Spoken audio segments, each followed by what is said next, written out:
So a lot is said about the press being more favourable to Catherine rather than Meghan.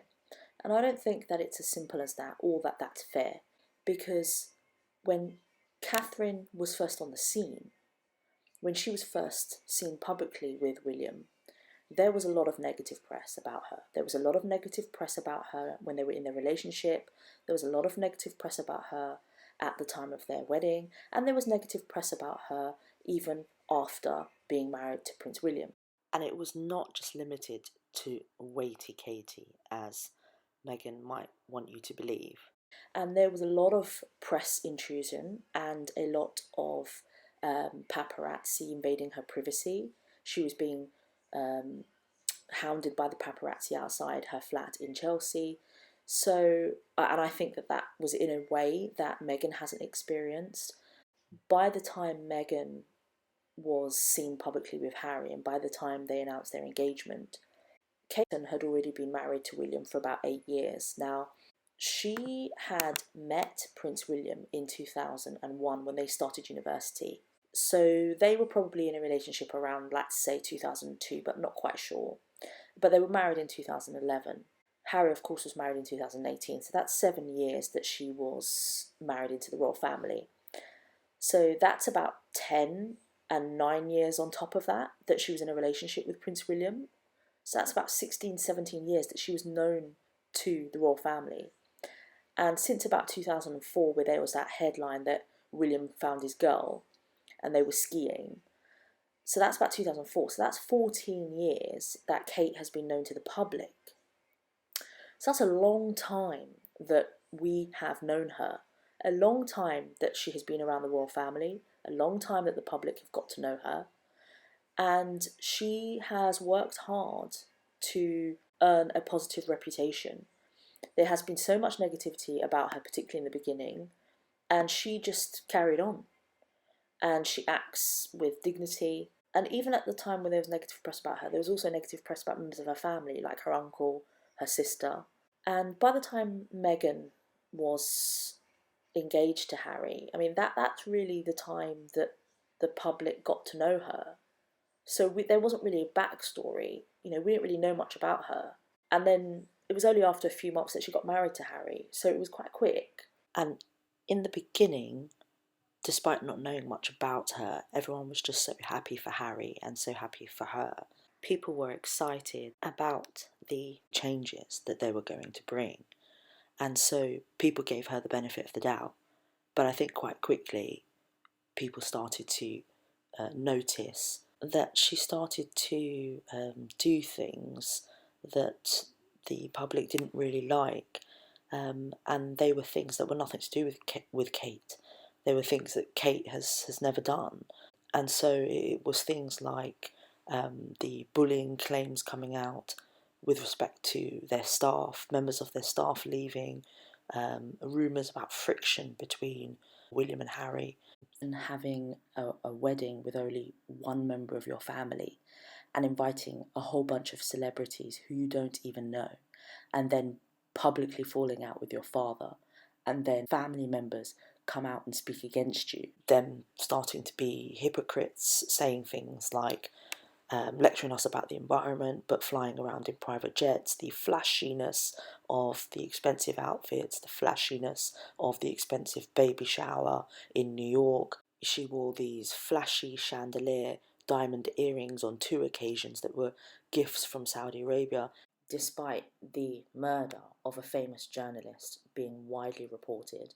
And cradling her baby bump when there was no baby bump, and then cradling her baby bump on odd occasions, like on stage on a fashion award ceremony, and in so many photographs and so many walkabouts, or so many events, and then yet not wanting to share their baby with the public, not wanting to share details or photos, not wanting to reveal their godparents, them wanting their privacy, going to Wimbledon with her friends and then not allowing people to take pictures, and her sitting there blocking out rows and then sitting in front of press packs. I mean, there was just so many things. And I think because of that, the public didn't warm up to her. And understandably, there were a lot of criticisms of her in the press because the press were holding her accountable, and Harry. And so no wonder there was some negative coverage. But that coverage was nothing to do with Kate. So you have the negative coverage over her own behaviour, and then you have to couple that with the public not having enough time to get to know her, then it is no wonder that all that she feels she was left with was negative coverage. But it's not fair to just put that down to, well, there are racial undertones because look at how Catherine is portrayed in the media in comparison to Meghan, so it must therefore be because of Meghan's race. I mean, I think that that is too simplistic and really unfair. The public didn't warm up to her, and really they didn't have enough time to warm up to her because she was only in the royal family, or an active member of the royal family, for about 18 months. And within that, there was just so much going on. In my view, it is more like we had Catherine, who had criticism and harassment by the paparazzi, criticism by the media, and she worked hard. She showed respect for the royal family and for its traditions. She showed respect for her role and her duty. And she is around long enough for people to get to know her and for her to gain people's respect. So that if she then does do something like eat an avocado or wear an off the shoulder dress, she may be treated differently because she has the respect and admiration of the people, which is what she's earned, and she's been around long enough. Whereas in comparison, we have Meghan, who the public didn't really know. She came on the scene and she started acting in a way that felt spoilt and felt entitled, felt better than, so better than the institution, felt like she was disrespecting the role that she had, her duty, the culture of Britain and the royal family, and it felt like she was putting it down and that she was better, constantly complaining. And Harry, they were constantly victimizing themselves, particularly at a time when they were extremely privileged and people can't even afford to feed their children. And the press were holding her accountable, so they were being critical of her, and the public didn't have enough time to warm to her. And she didn't have enough time to earn the public's respect and admiration, because respect and admiration is earned, right? But it felt like she seemed entitled to it, or felt that she was entitled to it, without the hard work, that she was entitled to the role and the privilege.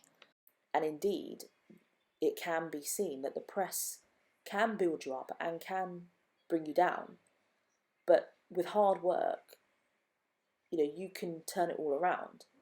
That's been shown by Fergie, it's been shown by Camilla, and it's indeed been shown by Kate. But Meghan didn't want to do that, and as soon as it got bad, she just left. I think at the end of the day, look, I don't want to pit two women against each other, and I think, though in reality, I suspect Kate's not really that bothered and just sort of carries on doing what she's doing. But Harry and Meghan really bought into that narrative that, everybody is being manipulated by the press and being pitted against. Meghan's being pitted against Kate, and everyone's falling for that, and therefore everyone loves Kate and nobody's praising Meghan. And I don't think I don't think it's as easy as that. At the end of the day, they're both very beautiful women. They're both very intelligent women, very independently focused women, very strong women, mothers, wives, daughters, and they have been raised differently. They have different cultures. They've had different environments that they've lived in and been raised in. But I think that they both had a lot to offer the royal family. And it's a shame that Meghan didn't stick around, and it's a shame that we didn't get to see the real her. And I just want to make it clear, for the benefit of the listeners and viewers, that I am not making any excuses for any abuse that the royal family has received on social media. Social media is a whole different beast. And I'm not making excuses for any lies told in the media or any nasty headlines in the media. Okay guys, I'm going to leave it there. Thank you so much for listening, and thank you so much for your support. Please subscribe and press the bell button and help me increase my following. Thank you guys. Bye.